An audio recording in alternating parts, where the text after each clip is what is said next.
Hi guys! Hello! Today is 14 I think. Wait lang. Sorry, today is August 14.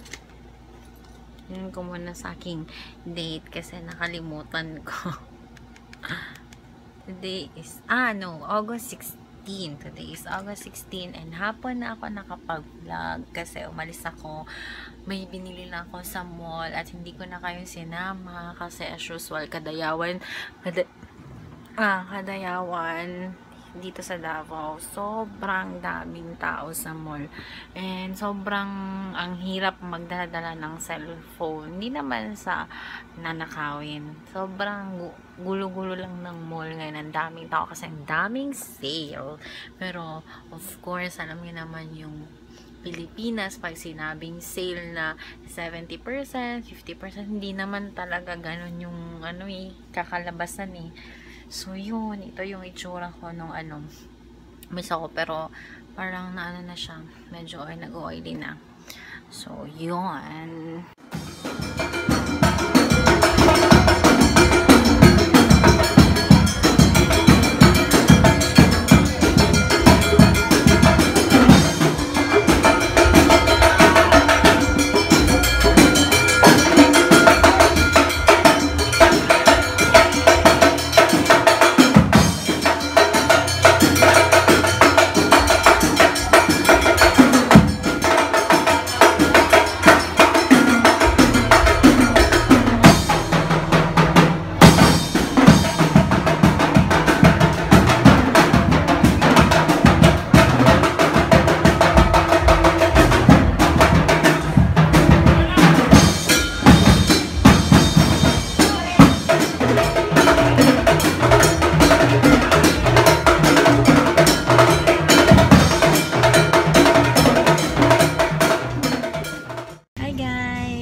Dito ako sa car, tapos si JJ nasa loob, bumili siya ng yung medicine for Thor. Galing kami check up kasi nga medyo may problem sa ears niya, kumakati siya. So dito kami sa Little Heroes na pet shop.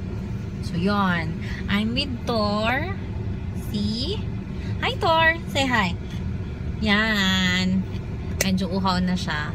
So yun, antay na lang namin si JJ para uwi na kami sa bahay after.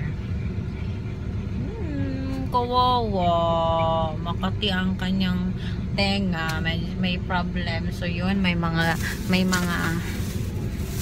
gamot kami dito for Thor na nireseta ng doktor ng vet niya. So itong Nutrivet ear cleanser. Actually wala naman nakitang something sa ears niya, pero i-prevent na lang, at saka yung para sa kati kasi hindi siya nakakatulog, at saka itong ear meticide for anti-inflammatory ata ito siya. Ayan, at saka itong tablet prednisone.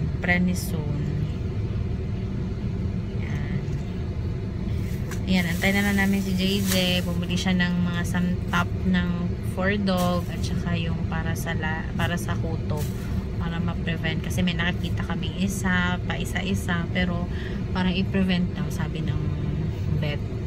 So, yun. Ay, nako. Kadayawan na dito sa Davao. At saka kami andito sa pet shop. Walang gala kasi nga mas mahal pa yung pagpapagamot sa alagang aso or sa pet. Wala nang pambili wala nang pang shopping. So yun,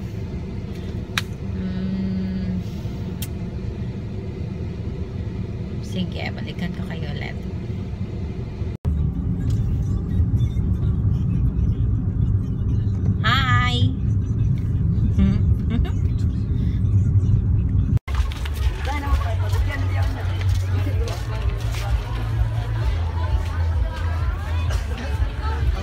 Si Pia gitu. Kumot silang mata. Ma'am. Ha? Kadayawan na.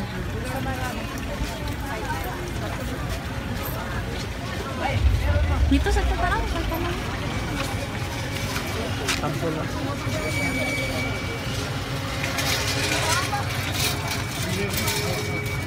Isa kang tanong, ma'am. Mandapit ang mga tanong. Isa nag-ingon na, kuan. Kadayawan Agri-Care.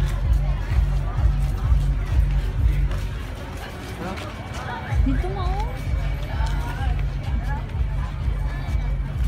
Daw, tago ko. Bunsay, oh. Ngita tagsili na katunggan.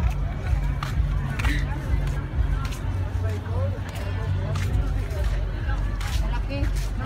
Rambutan mo.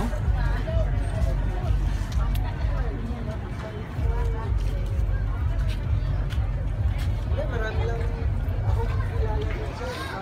Bigay nyo na lang number ko.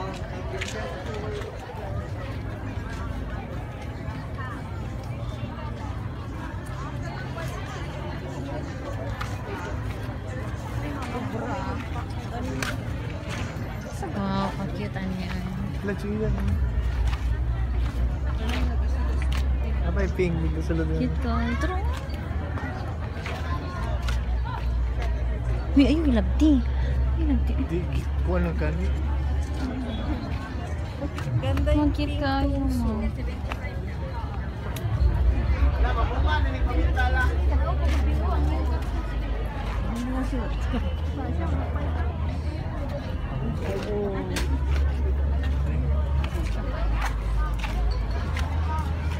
Tama yung sili na kinuha. Asa? Sili din. Asa? Dito nga side.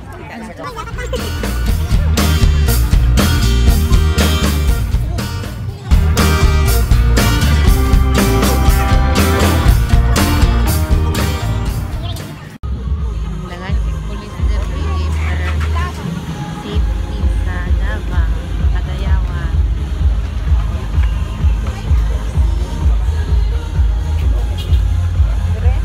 Madali, hindi pa wala.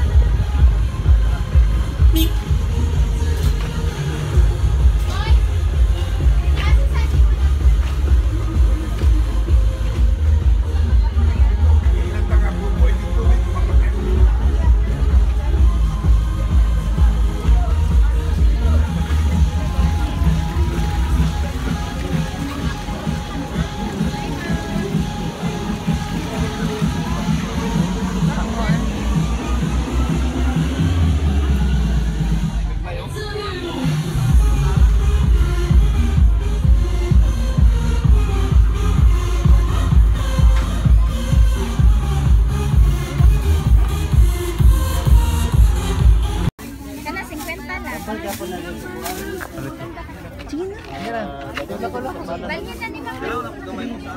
Kana violet sili, violet po lang sili ana. Oh, nakoy violet. Ano na may bunga? Asa man ana? Uy, bunga. Ano ko Asang sa bunga na? bahay para sa lamok. Ay violet kida yung bunga. Oh, violet ay siya bunga niya. Bayad na ko. Balikan.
Hala, nabot na! Hala! Hala, nabot na! Hala! Hi guys! Just arrived from Kadayawan Agri-Trade sa SM Ecoland. So, yun. So, bumili kami ng rambutan at saka bayabas. Yung malalaking bayabas. And then, lanzones. Yun. And then, nag-dinner lang saglit. Tapos, eto na. Nasa bahay na. Sobrang saya na Kadayawan, guys. If kaya kong ilibot kayo sa Davao, sa aming celebration ng Kadayawan, I'll try talaga. Bukas alis na naman din ako or by Sunday. If interested kayong malaman kung ano yung mga nagaganap dito sa kung ano yung mga nagaganap dito sa Davao during Kadayawan Festival, try to visit here in Davao. Safe naman kayo dito and sobrang saya guys. Maraming night party and then may mga, yun nga, kagaya nung pinuntahan namin Kadayawan Agri-Trade na sa SM, yung lahat mga tanim, klaseng-klaseng tanim, and makikita nyo yung sa vlog ko this day that I will upload by siguro tomorrow or the next day. And then tomorrow ano bang meron tomorrow? I don't know kung anong mangyayari tomorrow. Basta, ang alam ko, by Sunday, may parade. Pero, I'm not sure if makakapunta ako kasi sobrang init, guys. Hindi ko kaya. And, alam niyo naman ngayon yung isang aso ko ngayon, medyo may nararamdaman siya. May need or medyo, alam niyo na, pinapainom ko siya ng gamot. So, kailangan tutok muna ako sa kanya ngayon. So, yun. Gusto ko, actually, merong sa parade, guys, this Sunday, yung Davao Pet Lovers dito sa Davao, may parade sila. Actually, gusto ko sanang sumali. Gusto kong magpa-member. Ang kaso lang, di ba yung Shih Tzu, syempre, mainit. Tapos, ipaparade ko. Sobrang baka mahirapan yung mga aso ko. So, yun. Nilaylo ko na lang muna. Hindi na lang muna ako sumali. And, basta try ko ipasyal kayo dito sa Davao via this vlog during our Kadayawan Festival. So, yun. Madaming rambutan, lanzones, mangosteen, guys. And durian. So, kahit nandito ako sa Davao, taga Davao ako, Davaoeña ako, proud Davaoeña ako, hindi ako kumakain ng durian, sad to say. Pero, actually, masarap siya. Natikman ko siya. Hindi ko lang talaga kaya yung amoy. Pero, masarap siya. Hindi, yung amoy lang talaga yung hindi ko kaya. But, yung mangosteen, guys, lanzones, rambutan, ang dami. As in, bumabaha ng mga prutas ngayon dito sa Davao kasi nga Kadayawan. So, yun. Sobrang saya. So, try ko bukas na pasyal kayo or by Sunday or yun. Pero, sa mga willing bumisita dito sa Davao or curious na malaman kung ano yung meron dito sa Davao, try to visit here in Davao. Sobrang safe kayo dito. Yung mga kababayan, yung mga Davaoeños is sobrang mababait. Although, hindi naman talaga maiwasan na meron ding Davaoeño na may, may ugali. Pero, mostly ho talaga mababait. Kind, friendly. So, yun. So, ingat kayo guys. I don't know if i-end ko na itong vlog ngayon. Pero try ko balik mamaya. Kasi papainumin ko muna ng gamot. Yung aking asong kulit. So, yun guys. Ito pala yung isa na binili namin. Itong Frontline Plus. Yung para sa lice alis. Pang-prevent lang siya ng mga kuto. Yun ba yun? Kuto ng dog. I don't know anong tawag dun sa Tagalog. So, yun. Pang-prevent lang naman siya. Hindi naman talaga may ano. And, yan, papainumin ko na anti-inflammatory. Ano siya, antihistamine pala na tablet si Thor, yung aking lalaking aso. Para mamaya, alam yun naman, gumigising siya ng mga madaling araw, mga 2 or 3 hanggang ano na yan, 4 na yan. So ako din, hindi din ako makatulog kasi nga naawa ko sa kanya kasi parang umiiyak na siya dahil sa kati ng tenga. So yun, itatry namin to ngayon. I hope mag-work. Sana guys. So yun, try kong bumalik mamaya. So see you later. Hi guys, I'm back and now I already put on my mask. Ito yung antiseptic mask kasi napansin ko guys may mga pimple ako. So antiseptic mask is ginagamit namin to siya sa Flawless na for a regular mask na para sa aming regular facial na mask.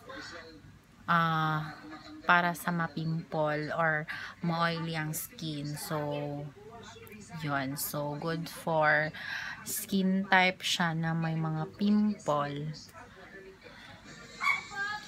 So, yun. In fairness naman din sa Flawless, guys. Kahit naman wala na ako sa kanila.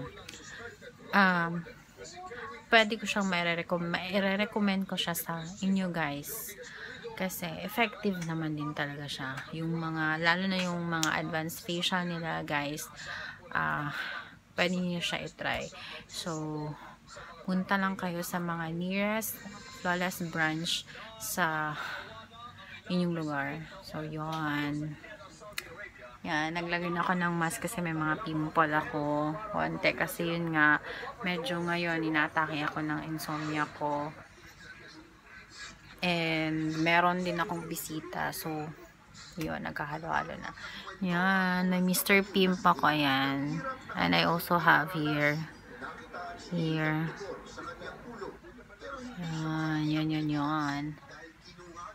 Anyways, balikan ko kayo later.